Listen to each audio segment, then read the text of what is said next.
Now, an alert is fine, but let's try something next that will actually modify the page itself. I'm going to add another function in here where we're going to add text right to the page. I'll start by adding a line right below our alert script, and this time I'm going to use a write function. But it's going to be a little bit different because we need to write to a specific place. So the way I'm going to set this function up is by first using the keyword document. To connect the document location with my function, I'm going to use a dot in between, and then I'm going to write the function, which is called write. Again, it has parentheses, just like all functions do. And inside the parentheses, I'll add the text, JavaScript created this text. Again, it's in quotes because I want those exact characters placed onto my page. Now, let's end the line with a semicolon. Save our changes, and we'll go out and test the document. Once again, I'm seeing our alert box, so I'll just click OK.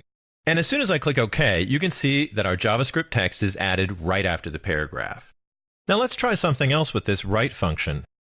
We used it to write text, and our HTML document or HTML code is text, so we should be able to have JavaScript add text and HTML code as well. Let's try that out.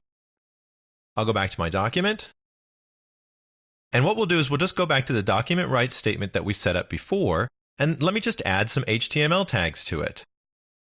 I'll bold the word created by just simply adding a strong tag at the beginning, and then go down to the end of the word and we'll add a close strong tag, just like we would in our HTML document. And let's save that change.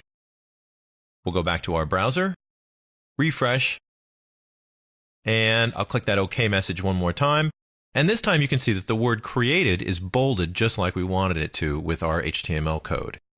Now, last time with our alert statement, we switched the order of the code around, so let's do that again just to see what happens in this case. I'll go back to my document, and the first thing I'm going to do is grab that entire script block. I'll cut it out of its current location, and I'm going to paste it in between the h1 tag and the paragraph tag. So we'll drop it right in there. And just for fun, I'm going to grab the document statement. I'll cut that out.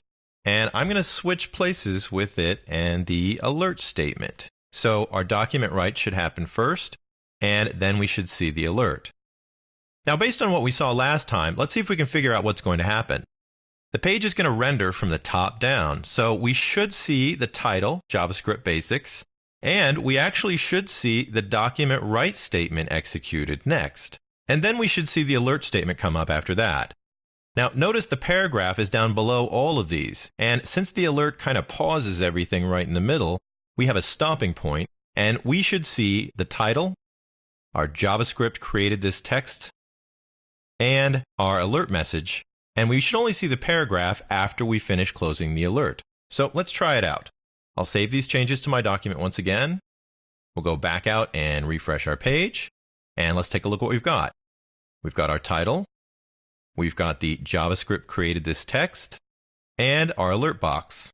I'll click OK, and then you can see that the page finally gets around to putting the paragraph in here. You'll also notice that since we had our document write statement before the paragraph, that's actually where the code was written. So not only do we need to remember the fact that the code renders on the page from the top down, but also when we're using the document write function, we need to make sure that we place that inside the code where we want the text added. And in this case, that would be before the paragraph block. Now, while we're here, we can try out another thing that's actually very important to JavaScript, but doesn't really affect the code, and that is commenting. I'm sure you learned how to comment in HTML, and JavaScript also has a commenting method as well. So let's try that out. For instance, on our page, I'm a little tired of the alert, and I could just delete that line, but if I'd went in and added a comment mark to the very beginning of it, that would be // then our JavaScript executor will actually ignore this line completely. Let's try it. I'll save the change. We'll go and refresh the page.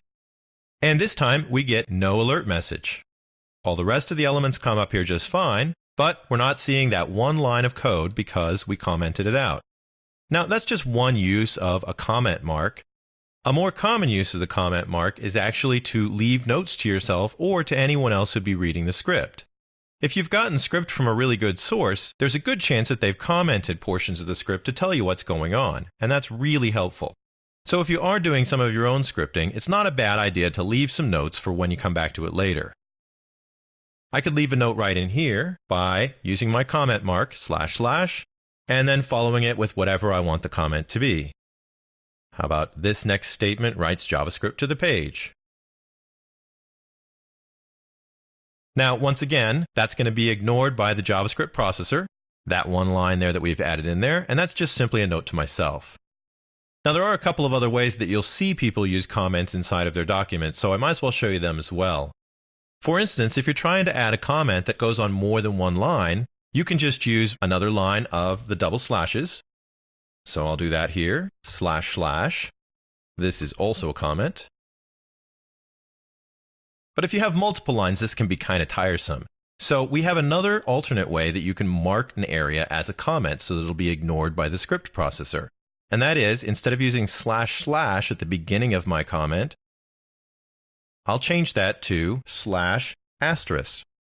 And to signal the end of a comment, I can do it over multiple lines. I'll just remove the // from the beginning of this line, and I'll drop in the opposite of what we typed before. This will be */.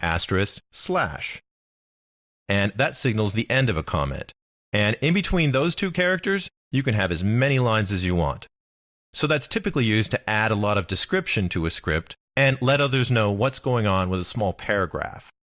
Now, a third way to add a comment is using the //, but you can use this one right in line with a regular JavaScript function. I'll just go down to the end of the line after the semicolon, and I can go in and add my // there and say this is a comment. The bottom line in all the comment setting is you should go ahead and leave notes to yourself or to other people because it's a good practice and because you want others to do it for you as well. With all the comments I've added, I'm just going to do one more save of the page, and when we go back and refresh the page, we shouldn't see any of that text that we added. In fact, JavaScript and the HTML on the page is doing exactly the same thing it did before. It's just ignoring all those comments that we've added.